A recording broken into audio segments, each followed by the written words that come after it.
Hoy en el estudio de Alcócer y Abogados tenemos el honor de contar con la visita del profesor Dr. Jesús María Silva Sánchez, quien es uno de los referentes más importantes en derecho penal. Los aportes y contribuciones del profesor Silva han tenido una especial repercusión y mucho impacto en la dogmática penal en los países de Iberoamérica, y estamos seguros que hoy nos brindará muchas interesantes reflexiones. Profesor Silva, muchas gracias por estar con nosotros. Muchas gracias a ustedes por la amable invitación. Es un gusto estar aquí en el estudio Alcócer y Abogados y tener esta conversación con ustedes. Muchas gracias. Profesor, digamos, tratando de contextualizar los temas que se van a abordar, principalmente de derecho penal económico.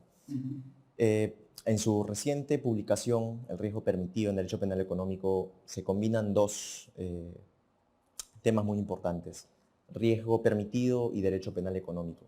Dos temas que han suscitado mucha discusión en la dogmática jurídico-penal de tradición alemana principalmente, más que la angloamericana.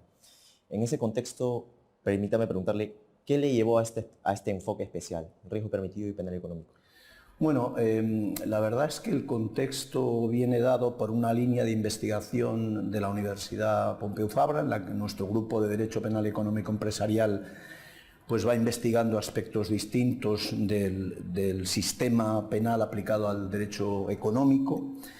Y entonces, bueno, se había decidido, un proyecto desde el año 2018 en adelante, se había decidido trabajar en los principios fundamentales del derecho penal económico, y en ese contexto pues hablábamos de la teoría de la imputación objetiva, de la teoría del comportamiento desaprobado, y yo me fui, más allá de mi participación en el proyecto en general, me fui inclinando por abordar el riesgo permitido. El riesgo permitido me había llamado la atención hace muchos años, cuando en los años 90 aproximadamente se publicó un libro de un colega alemán, Cornelius Prittwitz, sobre el derecho penal del riesgo. Entonces ahí me quedé, ya en aquellos años algo publiqué sobre el riesgo permitido.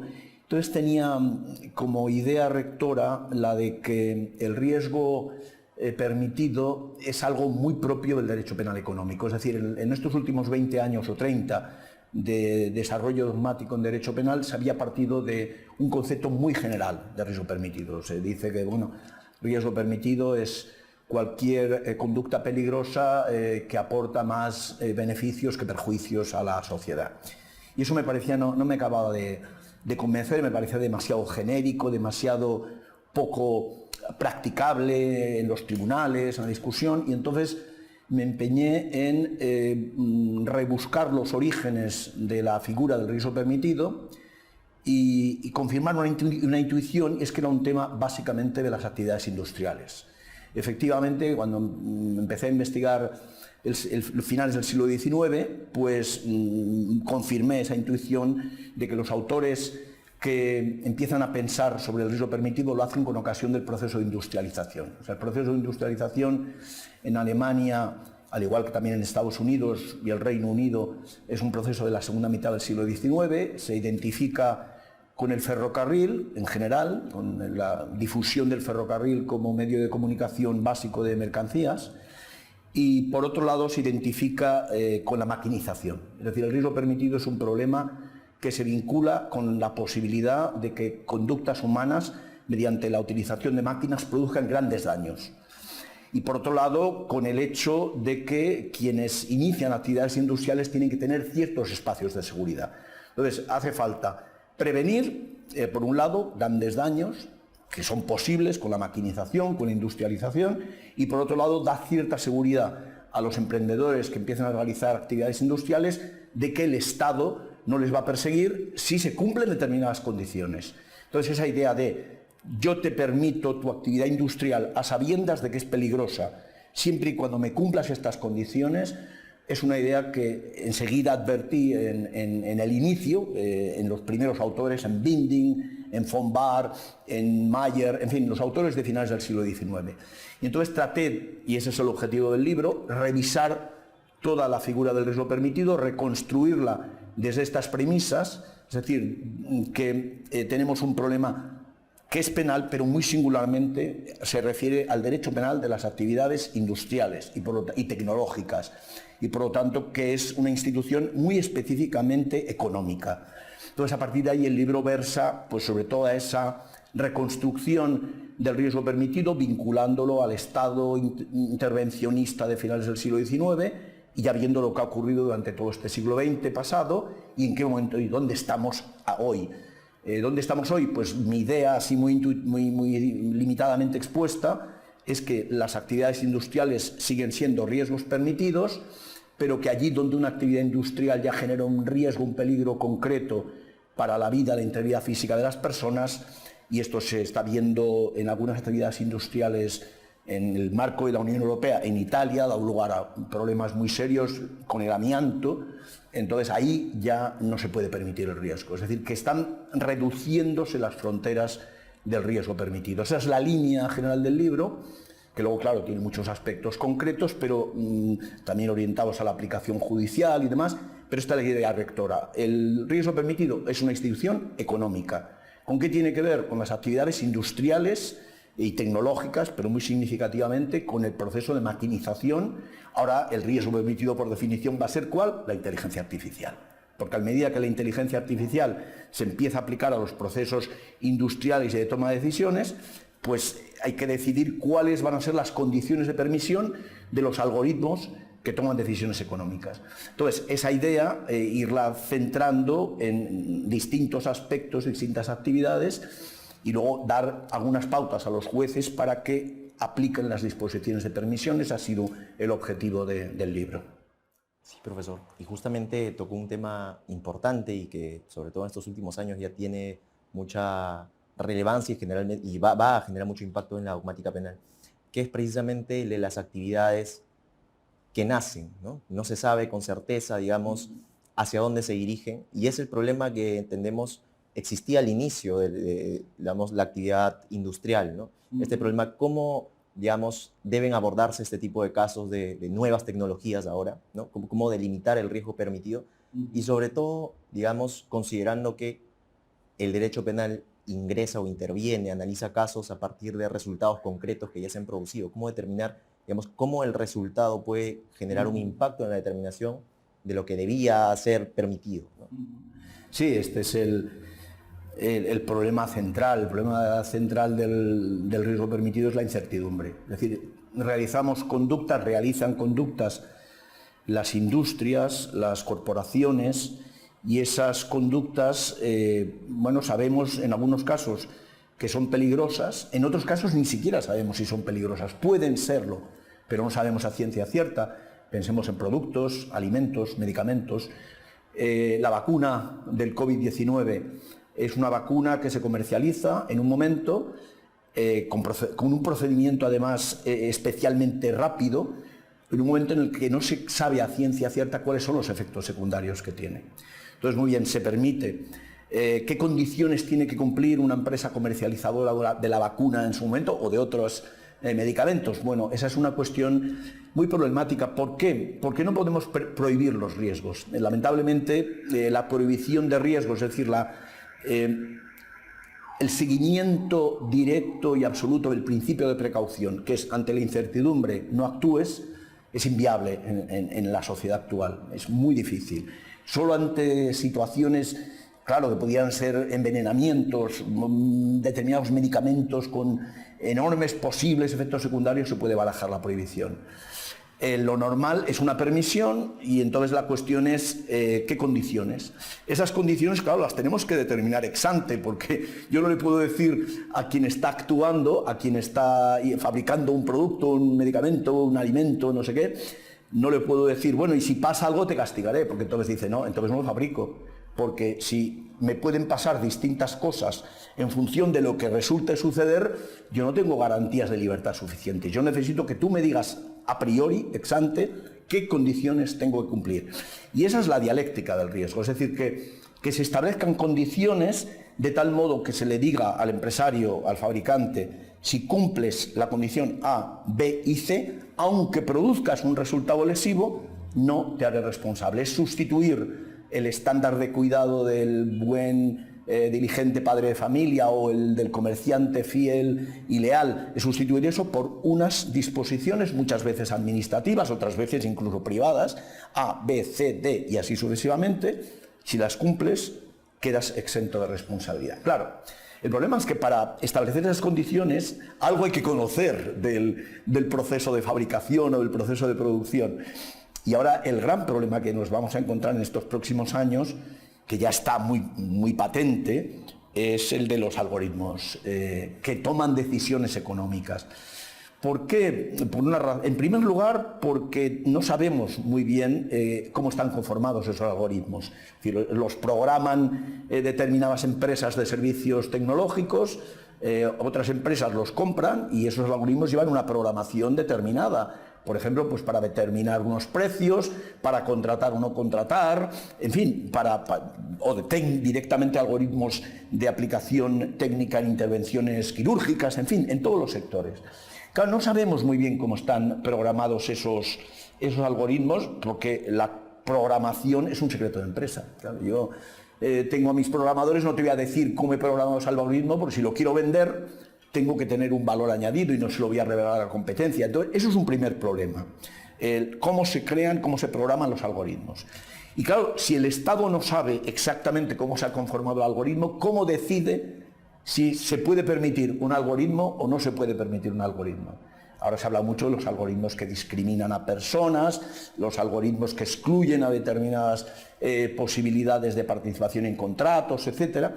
Bueno, pues todo eso va a ser, yo creo que efectivamente el riesgo de los próximos años y tiene que haber un debate fuerte sobre cuáles son las condiciones de permisión, van a ser los algoritmos de usos industriales en el derecho penal económico. Naturalmente, en el ámbito de la intimidad, pues son otros algoritmos, pero los algoritmos que se utilicen en procesos productivos o en procesos de distribución, etcétera, pues van a tener que ser riesgos permitidos, pero ¿con qué condiciones? ¿Con qué transparencia? Ese va a ser un tema decisivo. Sí, sí, profesor. Y permítame preguntarle también, digamos, en la determinación de lo que debía ser riesgo permitido de manera ex ante, digamos, la sociedad apunta a, digamos, ahora le cuesta mucho que ante un resultado se piense que la causa puede ser el caso fortuito, un caso de fuerza mayor, y tiende siempre a buscar responsables. ¿Esto puede impactar de alguna medida en la atribución de responsabilidad? Yo creo que sí. Yo creo que sí, porque hay un elemento antropológico, digamos, de nuestras sociedades posmodernas, en el siglo XXI, que es efectivamente ese dato que usted apunta, que es el hecho de que no se acepta con facilidad que el resultado catastrófico, el resultado, en definitiva, lesivo, sea un accidente en sentido estricto, es decir, una cosa que sucede por un caso fortuito, por un elemento de fuerza mayor, sino que por el contrario, yo he calificado este fenómeno de una expansión de la imputación. Es decir, cuando tenemos un resultado muy grave, parece que necesitamos imputárselo a alguien y decir, usted es culpable. Es decir, la empresa X es culpable, esto no ha pasado porque sí. Si hay algo malo, ese algo tiene que poderse imputar a alguien. Entonces, claro, el problema es que esta idea casa mal con el riesgo permitido, porque el riesgo permitido precisamente tiene como elemento que hay resultados que, a pesar de que son lesivos y se han producido, no se los podemos imputar ni siquiera a quien los ha causado, precisamente porque ese sujeto, ese autor, ese actor económico, esa empresa, los ha causado precisamente en un espacio de riesgo permitido por el Estado. Naturalmente, la gran pregunta es, ¿el Estado permitió debidamente o no permitió debidamente? Es decir, ¿estamos ante un riesgo que era permisible o por el contrario estamos ante un riesgo que ya no era permisible y por lo tanto el Estado ya no lo debía haber permitido? Yo creo que ese es el debate, pero ciertamente la lógica del riesgo permitido y la lógica de la expansión de la imputación son lógicas que coliden, entran claramente en colisión y eso se ve, hay un factor muy importante, el riesgo climático. El problema del cambio climático, hace un mes estaba en Frankfurt hablando de estos temas, ¿no? Claro, en Alemania hay una sensibilidad enorme hacia el problema del cambio climático. ¿Y en qué repercute esa sensibilidad? Pues que ya dicen, bueno, mi tesis en el libro es que los riesgos concretos para la vida y la salud no pueden ser permitidos bajo ningún concepto. Pero entonces algún colega de Alemania me planteaba, pero a ver, ¿y por qué sí se pueden permitir los peligros abstractos? ¿Por qué podemos permitir que sigan existiendo focos de actividades industriales que ya sabemos que elevan la temperatura global y que están provocando el cambio climático, aunque el cambio climático sea un peligro abstracto, salvo que entendiéramos que el peligro abstracto climático ya es concreto para la Tierra, para el planeta, ¿no? Entonces hay una discusión clara. Yo creo que esta discusión claramente va a proyectarse en estos próximos años y que además el factor va a ser el cambio climático. Yo creo que ese es en este momento el elemento de sensibilidad que podría llevar a permitir menos, ya lo estamos de alguna manera viendo, pues la ganadería, por lo menos en Alemania, está bajo sospecha por las emisiones de CO2, determinadas explotaciones industriales por lo mismo. Bueno, incluso a cada uno se dice es que usted neutralice su huella climática porque usted como sujeto, como persona humana, contamina demasiado. Bueno, yo creo que efectivamente el principal factor de tensión con el riesgo permitido, más allá de los riesgos humanos concretos, va a ser previsiblemente el cambio climático. Profesor, muy interesante las reflexiones que nos da.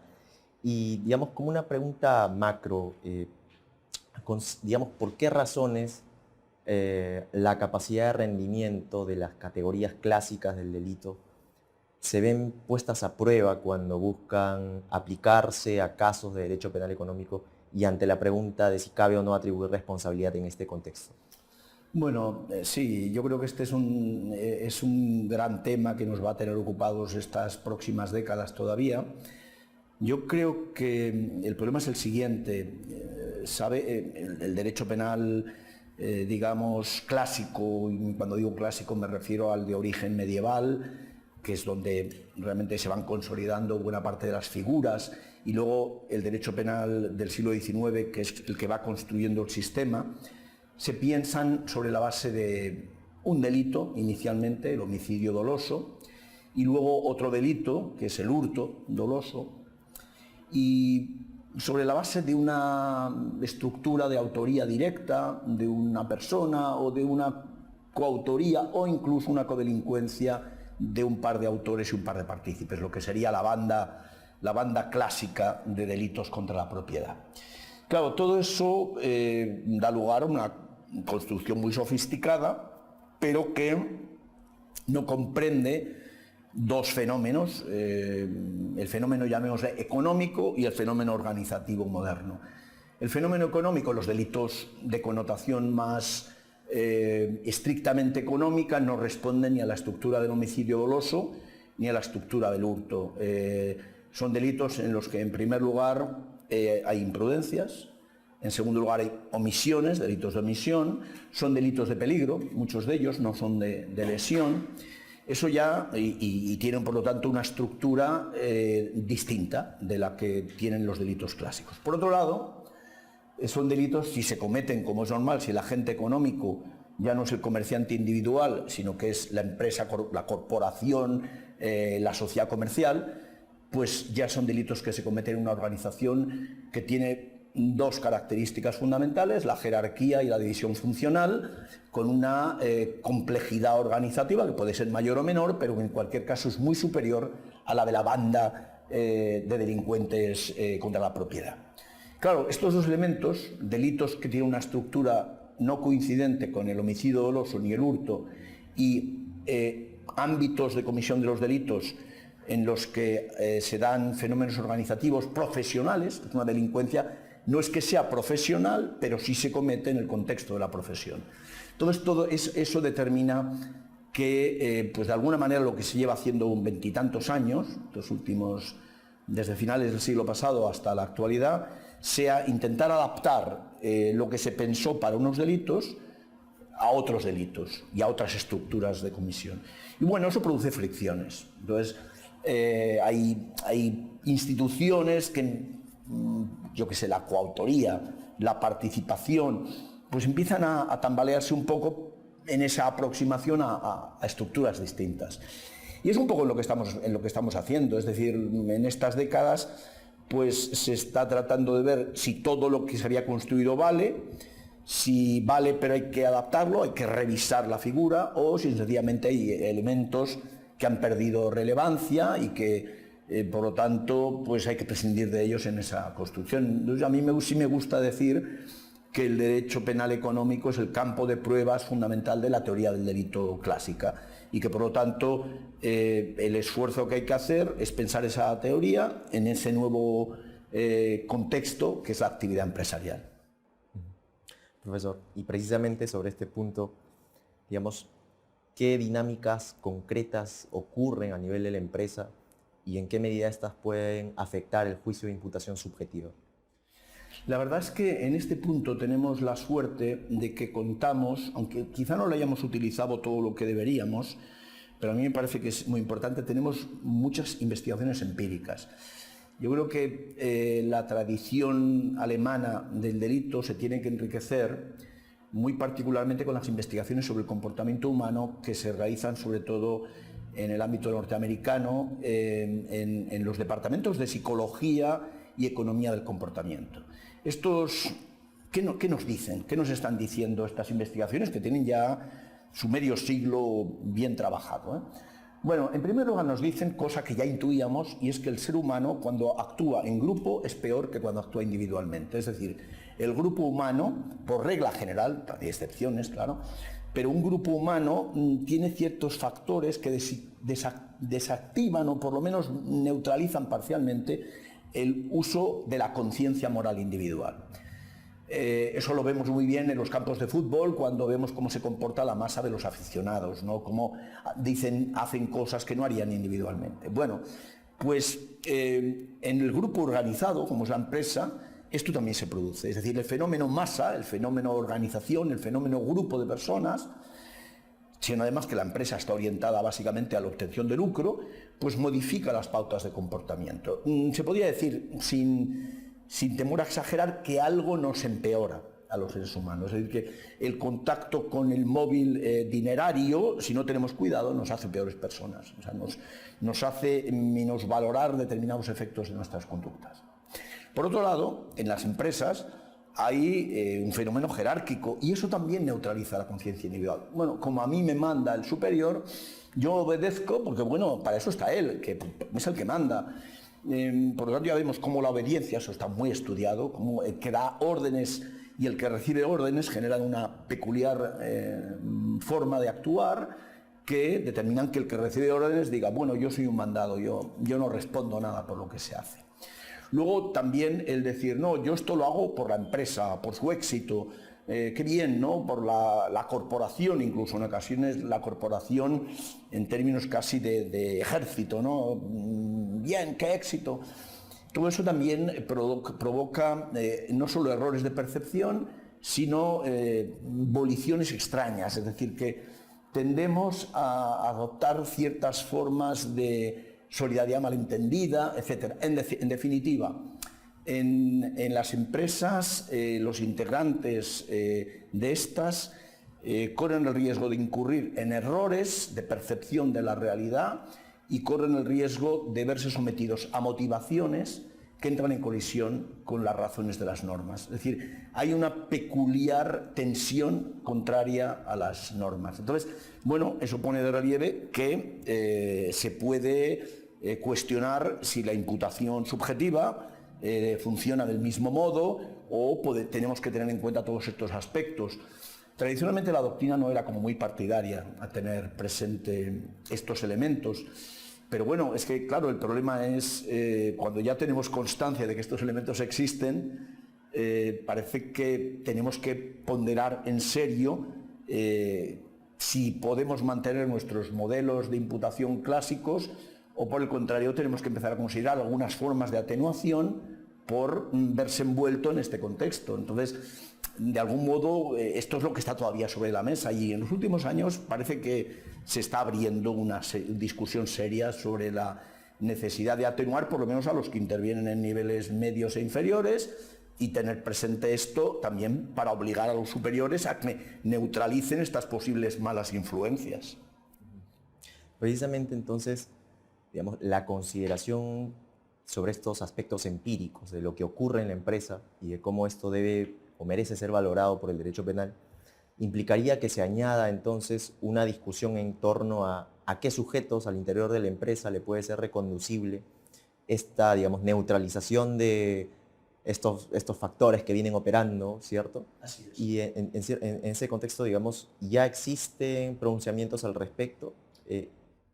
Pues hay un elemento que ha quedado ya, yo diría, casi incorporado, que es la idea de que a los gerentes, a las personas que ostentan las posiciones de autoridad, de gobierno en las corporaciones, sí que les incumbe no solo establecer mecanismos de control, de supervisión, procedimientos de actuación, sino también lo que en inglés se llama el behavioral compliance, es decir, que hay que tener presente que estos efectos sobre la forma de actuar se producen y hay que formar el comportamiento de los trabajadores o de los subordinados, en todo caso, capacitándolos para superar estos efectos de conformidad, de disposición a obedecer, es decir, que sean elementos más críticos y que se sustraigan esas posibles influencias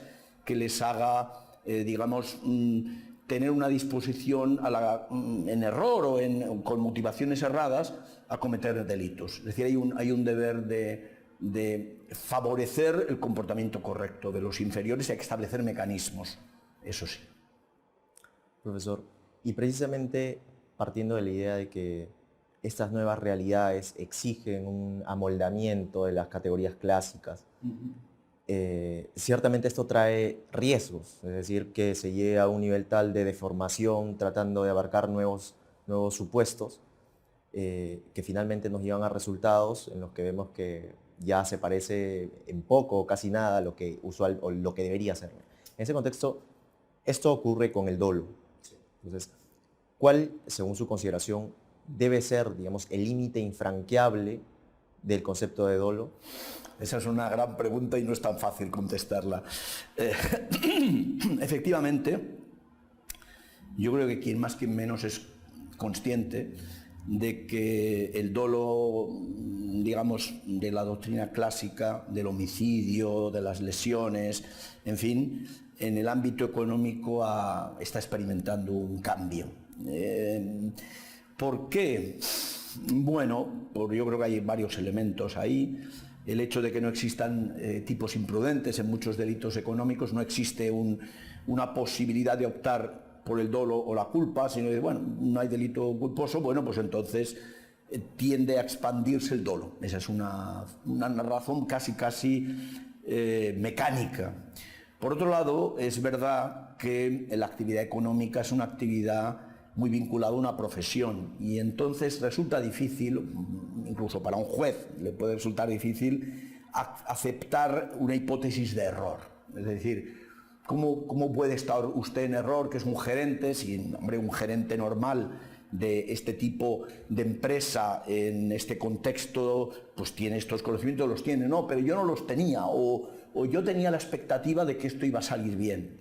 Entonces, efectivamente, ante ese tipo de alegatos, como el delito se vincula mucho a la actividad profesional se vincula a un rol, a un modelo que tenemos como muy formado, muy esquematizado, pues resulta difícil aceptar según qué alegatos de defensa.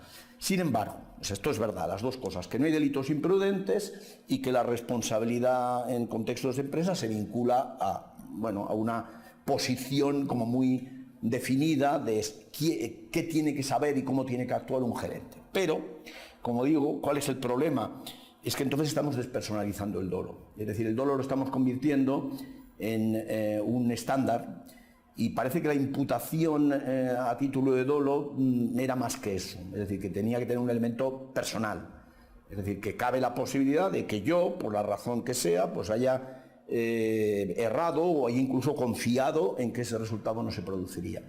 Entonces yo creo que ahora están las espadas en alto, es decir, claramente hay una corriente, esto se ve muy bien en la discusión europea, que hay una corriente que claramente va a una estandarización del dolo, un dolo algunos llamarían incluso objetivo, es decir, muy predeterminado y poco vinculado a la realidad personal de ese sujeto.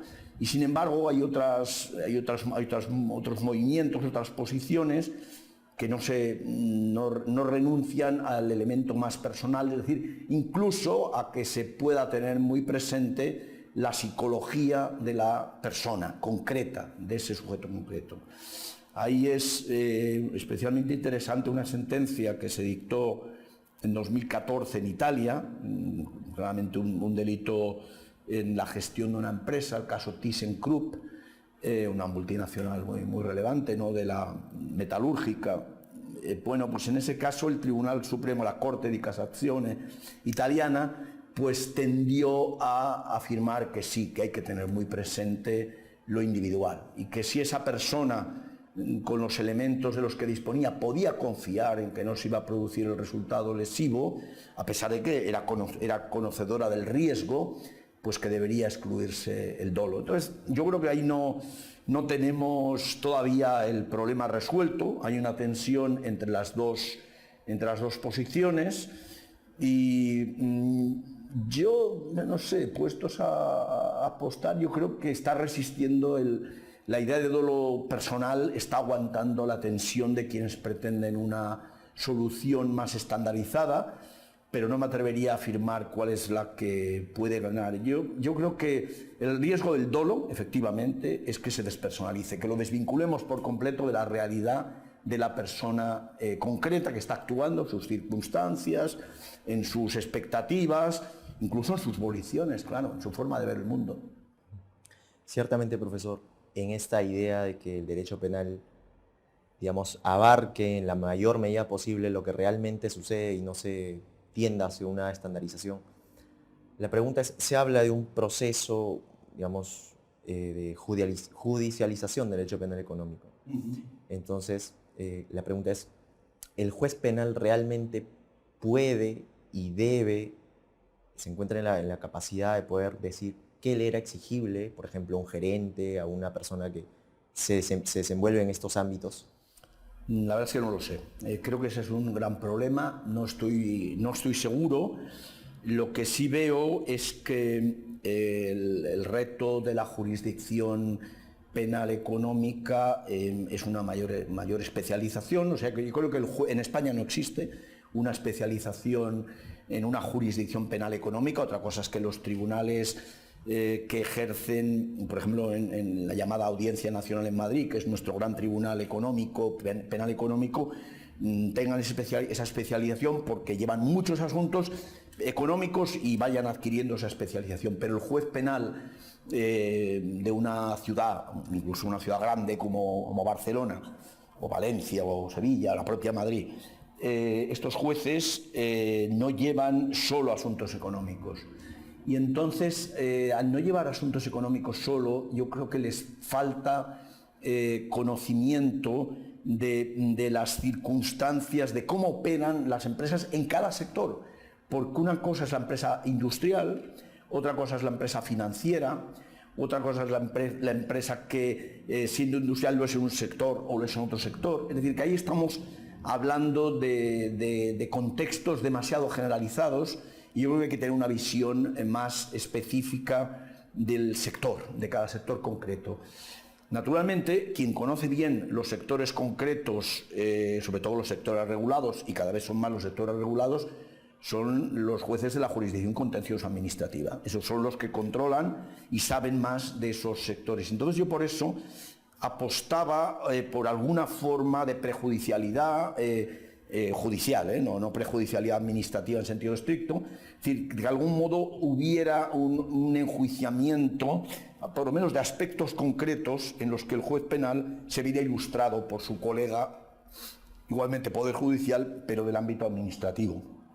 Porque eso puede ayudar, le puede ayudar al juez penal a comprender determinadas cuestiones. Naturalmente, si además tuviéramos una mayor apertura en el ámbito de la jurisdicción penal económica a informes periciales relativos al cómo funciona la empresa, incluso informes psicológicos, etcétera. Yo creo que el informe pericial psicológico puede ser muy útil para que se comprenda cómo funciona y cómo se actúa en contextos de empresa, con qué velocidad hay que tomar según qué decisiones, etcétera. Yo creo que eso ayudaría mucho a acercarnos a la realidad de la empresa y qué es exigible y qué no es exigible en cada uno de los contextos concretos.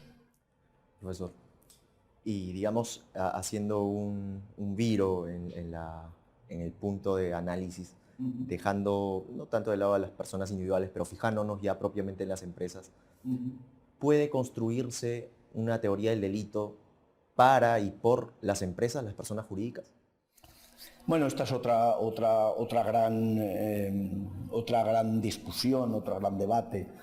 Yo personalmente, claro, yo lo que creo es que, aunque sea un tema muy polémico, yo lo que creo es que lo que no se puede hacer es transponer la teoría del delito tal y como, o sea, la teoría del delito de las personas físicas, incluso de las personas físicas en el mundo económico. Yo lo que creo es que eso no se puede traspasar sin más a una construcción de los presupuestos de la responsabilidad de la persona jurídica. Primero porque yo personalmente, a diferencia de otras posiciones, yo creo que está bien que sea solo administrativa, como lo es en el Perú, y no que sea penal en sentido estricto como lo es en España. Partiendo de esta premisa, yo creo que hay que buscar cuáles son los presupuestos de esa responsabilidad, y creo que hay que hacer una teoría de los presupuestos de la responsabilidad y que podemos individualizar además algunos presupuestos, pero yo ahí lo que no haría sería transponer automáticamente, decir, bueno, pues la responsabilidad de las personas físicas requiere pues una tipicidad objetiva de tales características, más dolo o culpa de tales características, más ausencia de causas de justificación, más no sé qué, y esto intentar pasarlo. Yo creo que se debería proceder de un modo algo distinto y por lo tanto no transponer, sino ir construyendo cada uno de los elementos. Pero en todo caso tiene que haber una teoría de la responsabilidad, eso sí que no hay duda. Tiene que construirse cuáles son los presupuestos de la responsabilidad y cuáles son los presupuestos de la exclusión de la responsabilidad, pero ya digo, tratando de no transponer automáticamente los criterios. ¿Por qué? Bueno, porque sencillamente esos criterios, si los pasamos de personas físicas a personas jurídicas, aún se van a relativizar más, que es el peligro que yo le veo, y como se van a relativizar en las personas jurídicas, va a haber un efecto de contagio que vuelva a las personas físicas, es decir, que se disuelva aún más la teoría de la responsabilidad de las personas físicas en el ámbito económico. Y, es decir, serían como un fenómeno de ida y vuelta. Primero, de la teoría del delito clásica se lo paso a la persona física del ámbito económico. De la persona física del ámbito económico a la persona jurídica del ámbito económico. Aquí todavía lo relativizo más. Y como esto es mucho más simple y sin embargo sigue siendo lo mismo, pues el sistema simple lo paso a la persona física económica y ya puesto se lo paso a la persona física en el homicidio. Es decir, esta idea de unidad del sistema, que es importante que se mantenga, yo la cortaría aquí, dejaría aquí a las personas jurídicas fuera del sistema, pero esta idea de unidad del sistema, que yo entiendo que se propone por muchos con una vocación de garantizar, etcétera, no nos debe llevar a ignorar las posibilidades de simplificación de todo y por lo tanto que al final nos encontremos con un sistema de teoría del delito absolutamente laxo en el que lo generalizado sea el modelo de las personas jurídicas, y entonces sí que creo que hemos cometido un error notable de cálculo, con toda la buena intención, pero creo que hemos cometido un error de cálculo porque se nos va disolviendo todos los presupuestos de responsabilidad penal. Sí. Y justamente en esa intención de dar respuesta a estas nuevas realidades, personas jurídicas, desde los conceptos clásicos, se busca establecer, por ejemplo, una definición de cuál es el injusto de la persona jurídica, en qué consiste la culpabilidad de la persona jurídica. Estos dos elementos, ¿cómo los consigue usted, profesor? Yo creo que el injusto es relativamente fácil. Yo creo que se puede construir un injusto y además creo que nos podríamos poner de acuerdo, más allá de las palabras, creo que nos podríamos poner de acuerdo casi al 90% todos sobre en qué consiste el hecho antijurídico de la persona jurídica. Yo diría que ese hecho es un estado de... Mi posición es que es un estado de cosas que se va generando en el tiempo como consecuencia de acciones y omisiones de personas físicas que van pasando por ahí, en fin. Y ese estado de cosas se caracteriza porque favorece la comisión de delitos. ¿Por qué facilita la comisión de delitos? Bueno, pues porque se caracteriza por una incentivación de comportamientos, digamos, poco éticos, se van generalizando, de descontrol, podríamos llamar de desorganización. Cuando algunos hablan de organización empresarial defectuosa, no, es una desorganización, está mal organizada la empresa. Y esa desorganización consiste en falta de cultura, es decir, de extensión de pautas conformes a derecho, falta de ética, que no haya otra consideración que el beneficio a corto plazo, etcétera. Toda una serie de elementos que yo creo que perjudican, es decir, favorecen la comisión de delitos. Si yo doy un incentivo, por ejemplo, lo que ha sido la política de casi todas las empresas del sector financiero, por lo menos hasta 2007, que luego parece que se ha corregido con la crisis financiera internacional, pero habría que ver si consisten estas políticas. Incentivos a corto plazo, es decir, si consigues un incremento ya de facturación o de lo que sea, de tal indicador de la empresa, si consigues que en este ejercicio, en 2 ejercicios, en 3 ejercicios económicos, alcance tal nivel, tienes stock options, es decir, bonos que te permiten adquirir acciones, participaciones en el capital de tanto nivel. Bueno,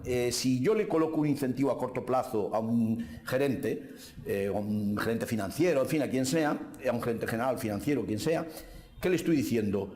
Olvídate de lo que vendrá después, porque lo tuyo es conseguir a 2 años o a 3 años este objetivo. Y si lo consigues a 2 años, a 3 años, recibes este bonus impresionante. Claro, eso que determina que la obsesión por el corto plazo obligue a desatender objetivos a medio y largo plazo. Y eso que se ha revelado, pues en la mayor parte de los bancos del mundo occidental, se reveló en una política absolutamente absurda de concesión de créditos temerarios, etcétera. ¿Por qué? Porque lo único que se pretendía era elevar los niveles de clientela o de créditos hipotecarios a tales niveles. Claro, eso no puede ser. Eso es un favorecimiento de delitos. Por lo tanto, en el injusto, yo creo que diríamos elementos positivos de incentivación de lucro a corto plazo y ausencia de desincentivos, de controles, procedimientos, cultura ética. Eso sería el injusto, podríamos discutir, pero vamos a estar bastante de acuerdo. El segundo problema es la culpabilidad. Y algunos colegas, pues sí, la tratan de construir. En primer lugar, aunque hablan de culpabilidad, aquí seguimos teniendo en la cabeza básicamente el dolo o la imprudencia. Pues es que, bueno, unos utilizan la terminología más antigua y esto lo asocian a la culpabilidad. Otros no, otros cuando hablan de culpabilidad se refieren a la imputabilidad, es decir, a la conexión psicológica o no sé muy bien cómo llamarlo con la empresa. Yo creo que ahí estamos hablando de ficciones, es decir, efectivamente podemos construir un modelo de algo parecido a una culpabilidad de la persona jurídica, si se quiere, pero yo ahí no veo claro el procedimiento. Entiendo que se busque, porque ciertamente se quiere que la responsabilidad de la empresa sea más subjetiva, pero aquí corremos el riesgo de buscar algo que realmente no existe y que por lo tanto nos estamos inventando y cuya relación con un agente que toma decisiones y que lo hace en ejercicio de su libertad es una pura coincidencia. Y ahí creo que tenemos un problema serio. ¿Por qué? Bueno, si a esto le queremos llamar un presupuesto adicional de la responsabilidad, pues no me parecería mal. Vamos a, digamos, identificar que en los flujos de información de la persona jurídica existiera todo aquello que se refiere a este foco de riesgo. Si a eso lo queremos llamar culpabilidad, que es que la información exista y esté ahí presente, bueno, pues no tengo mayor inconveniente. Un requisito adicional. Pero claro, si eso lo llamamos culpabilidad, estamos llamando culpabilidad a 2 cosas radicalmente distintas. Estamos mezclando eso y la culpabilidad del asesino. Y es que yo creo que no hay punto de conexión. Es decir, estamos convirtiendo el análisis de la responsabilidad de la persona jurídica y el análisis de la culpabilidad del asesino en lo mismo exactamente. Yo no veo punto de referencia. Entonces me parece que está muy bien buscar más requisitos, eso nos podemos, pero llamarle a eso culpabilidad y pretender que es un juicio análogo al de la culpabilidad del asesino, del homicida, del violador, de no sé quién, de no sé cuántos, me parece que no hay ningún punto de referencia. O sea, yo soy escéptico con respecto a que exista algo aficional de la entidad suficiente como para llamarlo culpabilidad. Aunque si lo que queremos decir es algo así como una especie de culpa consciente por atribución, bueno, pues eso no me parece realmente que sea tan un punto de discordia, pero lo otro, la idea de culpabilidad de una persona jurídica me parece una ficción, claramente. Y profesor, dentro de, digamos, el ámbito de la imposición de consecuencias jurídicas a las empresas, ¿cuál es el papel que juega, digamos, la peligrosidad objetiva? Hombre, para mí es un tema importante y además creo que hay algo más en juego ahí en toda esta historia, que es qué naturaleza tienen las reacciones contra las personas jurídicas. A mí me sigue pareciendo que si una persona jurídica, una vez cometido el delito, adopta todas las medidas correctivas que permiten concluir que el hecho no se va a producir más, es decir, que tenemos todos los elementos que permiten garantizar una ausencia de peligrosidad futura. Yo creo que el hecho de que se constate que obviamente la empresa favoreció la posición del hecho delictivo concreto que cometió la persona física, que es como yo veo el problema, favorecer que cometa el delito la persona física.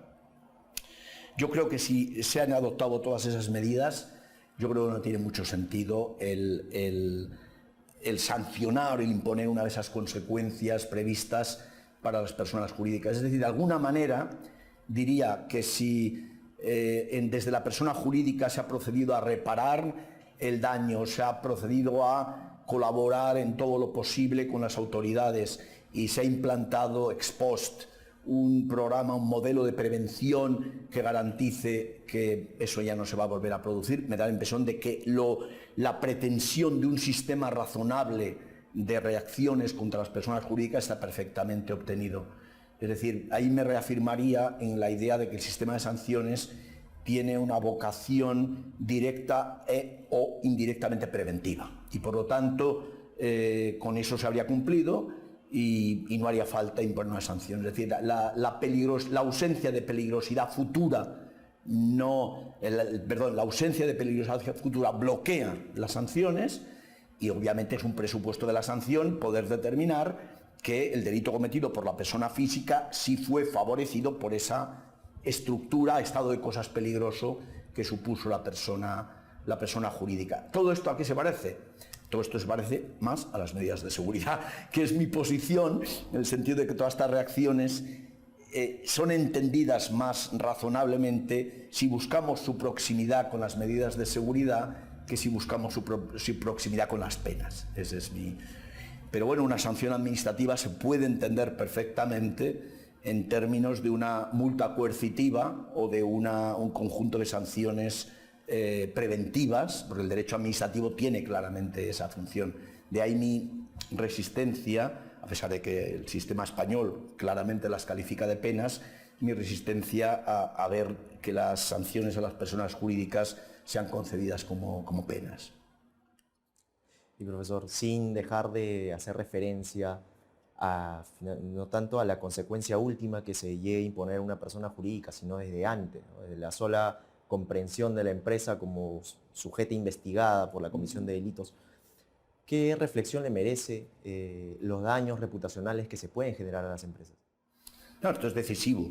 Esto es decisivo a las empresas y a los gerentes responsables de estas, tanto si han tenido que ver con el delito como si no, que esa es un poco una de mis objeciones al sistema de responsabilidad de personas jurídicas como horizonte preferente una vez que se ha cometido un delito en el marco de una empresa como primer elemento que se plantea en el escenario de sanciones o de reacciones, es que es demasiado poco diferenciado, porque efectivamente se perjudica a la reputación comercial, a la reputación industrial, sobre todo si encima es una empresa que cotiza en bolsa, en fin, todo eso ya, entonces sí que estamos ante un tema catastrófico, pero también se perjudica la reputación de todos y cada uno de los personajes representativos de esa empresa, aunque no se les pruebe ningún tipo de intervención en el hecho. Es decir, que ahí estamos jugando con reputaciones a muy distintos niveles. Entonces, yo creo que este es uno de los grandes problemas del sistema. ¿Por qué? Normalmente se dice que la opción por un sistema de sanciones penales es más eficaz que el de sanciones administrativas. El propio nombre penal pues es más eficaz, y esto es verdad. ¿Por qué? Precisamente por eso, porque aún toca más directamente la reputación y entonces intimida más, da mucho miedo, porque el mero hecho de que en la prensa apareciera investigado penalmente, etcétera, pues aún tiene un efecto reputacional peor. Pero fijémonos que lo que produce el efecto reputacional no es la sanción. Lo que produce el efecto reputacional es el inicio de la investigación. Entonces, claro, ¿qué ocurre? Que el derecho penal, si ya produce efectos con la investigación y con la difusión de la investigación, está produciendo efectos informales, que no son los propios. Es decir, se supone que lo propio del derecho penal es el juicio oral y la imposición de la sanción. Cuando ya la investigación produce efectos lesivos, con independencia de si hay absolución o hay condena, entonces hay que tener mucho cuidado, porque eso no lo controlamos. Y yo creo que ese es otro problema insuficientemente examinado. Aquí es muy normal el aludir a un despacho de abogados histórico en un procedimiento norteamericano. Se produce un gran procedimiento en los Estados Unidos en el que se ven implicados distintas oficinas de abogados. Bien, algunas, en cuanto se inicia el procedimiento, llegan a acuerdos con el Ministerio Público para quedar fuera, y ya llegan a acuerdos, reconocen lo que sea. Bueno, eso significa que ya la prensa se olvida del tema. Pero hay una oficina de abogados, una firma muy importante en aquellos años, estamos hablando de hace 30 años o más, hay una firma muy importante, se llamaba Arthur Andersen, que no acepta y decide ir a juicio. Y bueno, sigue el procedimiento, va a juicio y en el juicio la absuelven. Pero entre tanto la firma ha desaparecido. Es decir, la firma no soportó, por lo tanto la decisión de ir a juicio tomada por sus responsables fue catastrófica, pero fijémonos en lo que estamos diciendo. Estamos diciendo que un procedimiento por parte de quien opta por ir a juicio, que es un derecho fundamental al debido proceso para todos quienes se ven envueltos en una investigación criminal. El juicio no es lo peor, sino que es el derecho fundamental. Otra cosa es que cualquier abogado quiere evitar el juicio, pero eso nos está diciendo que hay algún problema ahí, porque si el juicio es mi derecho fundamental, no puede ser que el juicio, que cuando se produce el juicio todo el daño ya esté hecho, porque entonces es que hay un elemento en el juego que no forma parte de la teoría del proceso. Y eso es lo que está ocurriendo, es decir, sabemos todos los que de algún modo estamos envueltos o hemos estado en la actuación jurisdiccional, sabemos que a veces ir a juicio es lo peor. Y no por el propio juicio, porque me pueden absolver, sino porque lo que llega a pasar durante los años que se tardan entre el inicio de la investigación y el juicio oral es desastroso.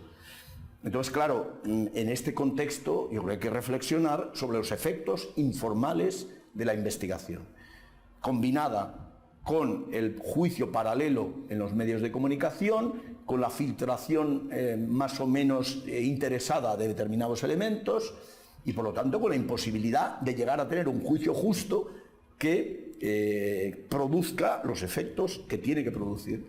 Bueno, yo creo que todo esto es realmente muy crítico y hay que examinarlo de una forma mucho más ¿cómo decirlo?, mucho más crítica de lo que hemos hecho. Es decir, hemos dado por sentado que la reputación es una consecuencia, el daño reputacional es una consecuencia de la sanción. Ya sería malo que fuera consecuencia de la sanción, pero es que no es consecuencia de la sanción, es consecuencia de la noticia del inicio de la investigación.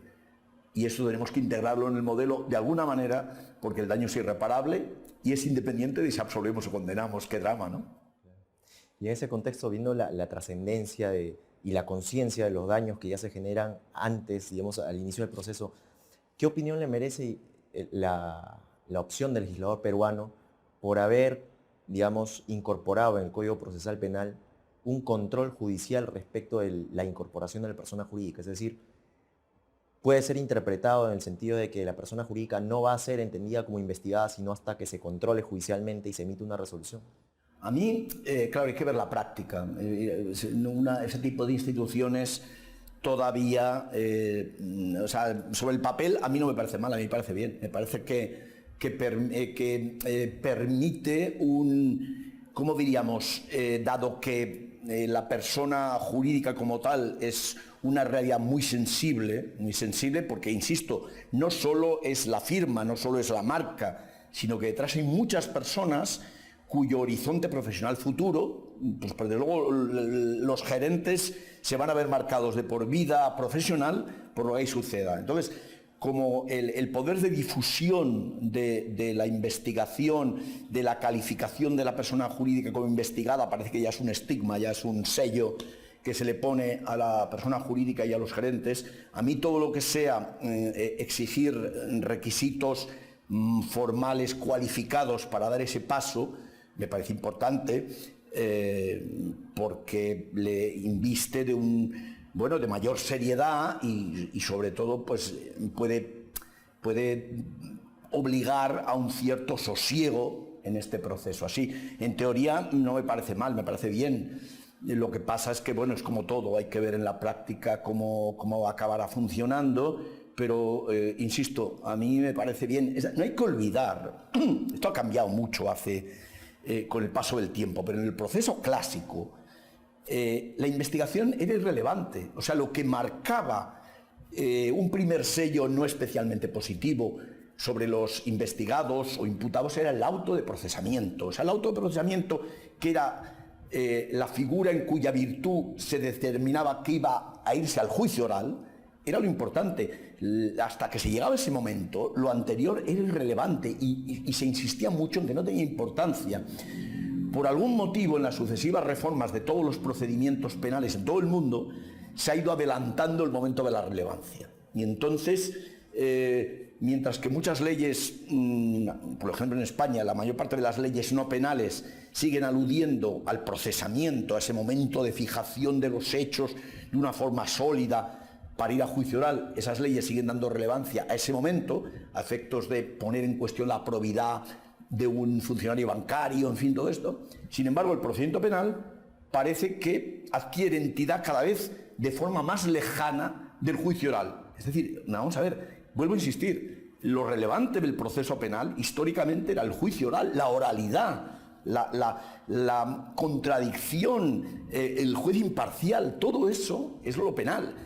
Y sin embargo, ahora resulta que tienen la voz en el procedimiento penal son los fiscales. Es que no es lo que era. El siglo XIX, el legislador del siglo XIX, que sabía lo que quería, situó en el juicio oral, en la contradicción, la oralidad y la neutralidad e imparcialidad del juez, situó el momento decisivo. Y hasta ahí todo demás era, pues eso, el autoprocesamiento unos minutos, digamos, bueno, unos momentos antes. Ahora no, ahora resulta que el que marca, el que pone el sello estigmatizador es el Ministerio Público, pero es que el Ministerio Público acusa. Entonces, yo creo que ahí hemos perdido un poco el norte del significado del proceso. Y profesor, pasando ya al otro, relacionado con las personas jurídicas, pero el otro componente, ¿cuáles son sus principales preocupaciones en torno a los programas de cumplimiento? A ver, bueno, casi todas. Preocupa mucho. A ver, yo creo que el principal problema de los programas de cumplimiento, de los modelos de prevención, es que no sabemos a ciencia cierta dónde se va a situar la reducción significativa del riesgo, por utilizar una expresión legal y reglamentaria en el Perú, si no me equivoco también, que va a ser lo que va a determinar que la persona jurídica que adopte el modelo de prevención, el programa de cumplimiento, con ese nivel va a quedar exenta. Entonces, claro, ese nivel de reducción significativa del riesgo Pues en Perú, pues yo creo que está bien construida la ley y el reglamento, pero a pesar de todo el reglamento que especifica más cosas, tampoco va a decir la última palabra porque no establece unas pautas, pero cómo se concretan los estándares de cumplimiento en cada uno de los aspectos del programa, eso no lo sabemos. ¿Quién lo va a determinar? El juez no puede determinarlo porque le falta conocimiento técnico. Los técnicos, es decir, pues, auditores, economistas, expertos en gestión de riesgos, no sé qué, ¿cómo lo van a hacer?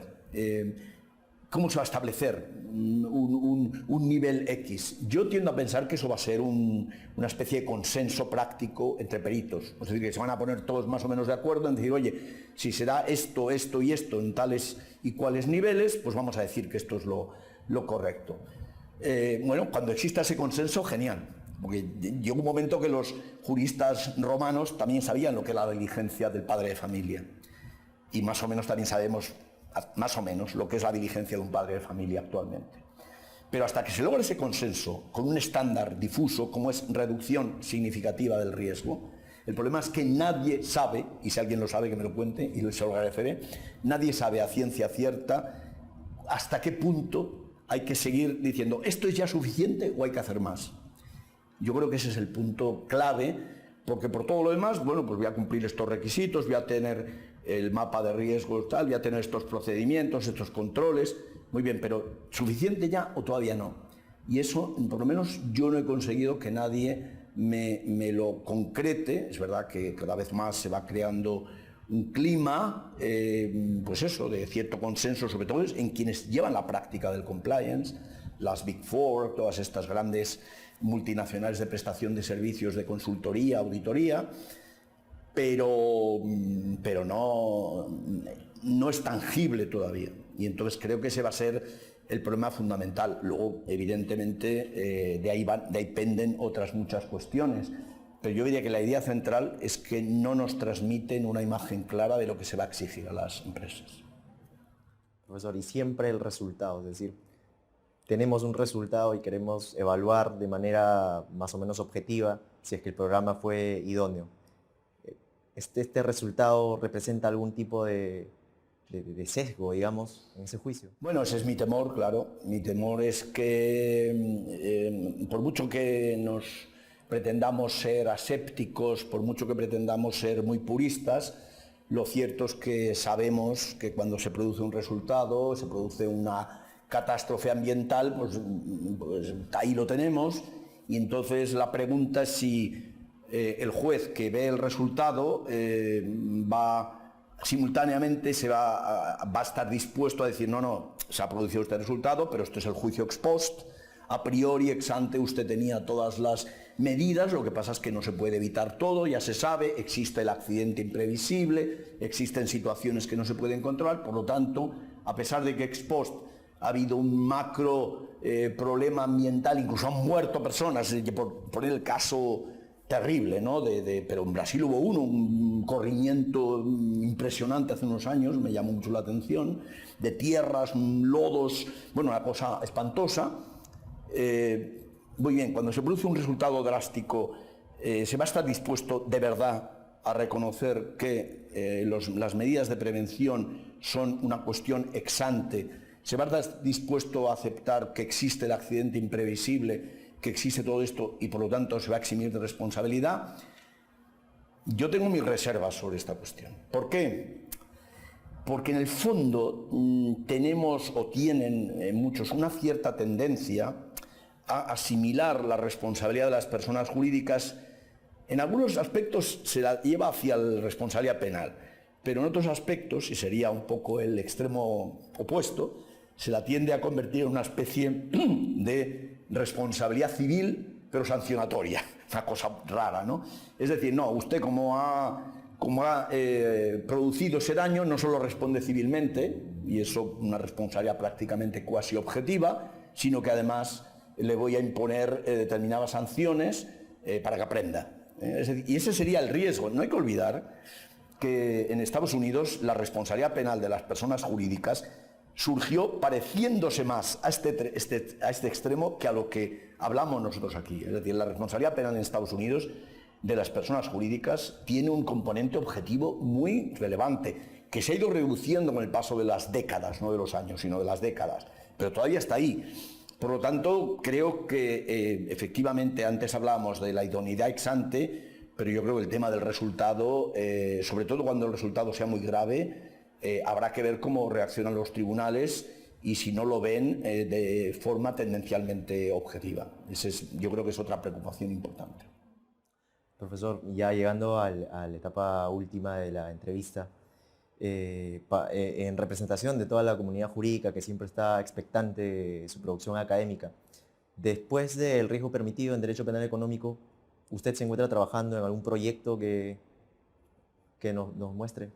Bueno, llevo años, en cierta medida toda la vida, y en sentido concreto unos años, desde más o menos, o sea, lo que me ha ocupado estrictamente desde finales de 2017 hasta ahora ha sido, bueno, terminé un libro anterior que se publicó en 2018, luego seguí con este, y simultáneamente la ocupación fundamental es un manual de la parte general. Yo ahora estoy terminando, espero terminarlo los próximos meses, un manual extenso de la parte general del derecho penal. Y bueno, digamos que ese es un proyecto que me ilusiona, es un manual que tiene parte de unas premisas filosóficas, antropológicas, pues bastante distintas al uso de las comunes, digamos, en la doctrina alemana, de los planteamientos de Roxin y de Jacobs, que obviamente me han influido mucho, pero cuyas premisas fundamentales pues discrepo, le hace del planteamiento hegeliano por un lado y del planteamiento de Feuerbach von List, ¿no?, por otro lado. Entonces trato de buscar un camino intermedio, un camino distinto, creo que más próximo a la tradición latina. Y bueno, pues ese es el proyecto, y sería pues eso, en los próximos meses, con mucho hasta final de año, lo que me gustaría ofrecer a la comunidad jurídica de los dos lados del charco, y bueno, vamos a ver cómo es acogido. Bueno, pues estaremos pendientes de todas maneras, esperando la producción que usted saque siempre. Finalmente, profesor, una entrevista de Derecho Penal no puede prescindir de una referencia al maestro Santiago Mir. En consecuencia, permítame preguntarle, ¿qué recuerdos tiene del profesor Santiago Mir? Y también, ¿en qué medida considera usted se encuentra la principal influencia del profesor en su formación? Muy curioso, ¿no? Porque, hombre, pues recuerdos muchísimos, porque yo lo conocí con 18 años, 17 años, sí, o sea, enseguida, que empecé a estudiar Derecho, y a mí me mostró una generosidad enorme, porque desde el principio quedó muy claro que no estábamos de acuerdo en muchas cosas. Eso es muy interesante, ¿no? O sea, Santiago Mir era muy celoso de su doctrina, de sus puntos de vista, y sin embargo también era muy consciente en particular de que yo algunas premisas de sus puntos de vista no las compartía, lo cual no obstó para que siempre pues, tuviéramos una relación impresionante, de mucho afecto y de mucha fidelidad, creo, por mi parte a todo lo que representaba su obra y a todo lo que representó su figura en la doctrina española internacional en todos estos últimos, pues eso, 40 años. Yo le conocí pues el año 77, con eso está dicho todo, ¿no? El año 1977. Entonces, a mí que me ha influido, de entrada me influyó mucho su actitud. La actitud de Mir Puig era una actitud de crítica a todo lo que le llegaba a sus manos. O sea, no era una persona tan dispuesta a aceptar lo que le venía, ¿no? Entonces, yo creo que esa actitud me ha influido mucho. La búsqueda permanente de la claridad. O sea, antes de empezar a discutir, tiene que estar muy claro de qué discutimos, porque si no logramos aclarar de qué estamos discutiendo, es que no nos vamos a entender ni en aquello que discrepamos. Entonces, para saber en qué estamos discrepando, tenemos primeramente que hacer dibujar un escenario claro. Eso me marcó muchísimo, me influyó muchísimo la búsqueda permanente de clarificación. Luego, al final del paso de los años, la verdad es que influencias concretas, si uno va viendo, pues tampoco me ha quedado tantas. Es decir, ya me he ido también por mi propia evolución a lo largo de los años, ¿no? Pues te vas dando cuenta que tú vas construyendo tu forma de ver las cosas y influencias concretas, pues una doctrina concreta en la que yo le siga de una manera absolutamente, digamos, no matizada, pues no hay tantas. Hay una que sí, que es la teoría de las normas. A mí eso me convenció muy pronto, la teoría de las normas de conducta como directivas. Es verdad que él se lo asumía por una fundamentación de prevención general de intimidación, es un planteamiento, digamos, de Feuerbach, claramente, pero eso no se me quitó nunca de la cabeza. Es decir, que la teoría de las normas de conducta ofrece una posibilidad de abarcar la teoría del delito de una manera muy racional, muy separando lo que pertenece a la imputación del resultado de lo que pertenece a la conducta desaprobada, jugando con la imputación subjetiva solo en relación con la conducta, es decir, la distinción entre perspectiva ex ante, perspectiva ex post, conducta desaprobada, imputación del resultado, la parte subjetiva, que la perspectiva ex ante sea intersubjetiva, esta expresión es suya, nadie la había utilizado antes que él. Y a mí esto creo que, y por lo tanto este es el esqueleto de la teoría del delito, creo que esto sí, él lo vio, es verdad que luego cambió de opinión, él, no yo, y eso sí que me ha influido, hasta el punto de que la estructura del manual es esta, es decir, la estructura del manual es la teoría de las normas. Yo ahí, bueno, me separo claramente tanto de Roxin como de Jacobs por razones eso de estructura.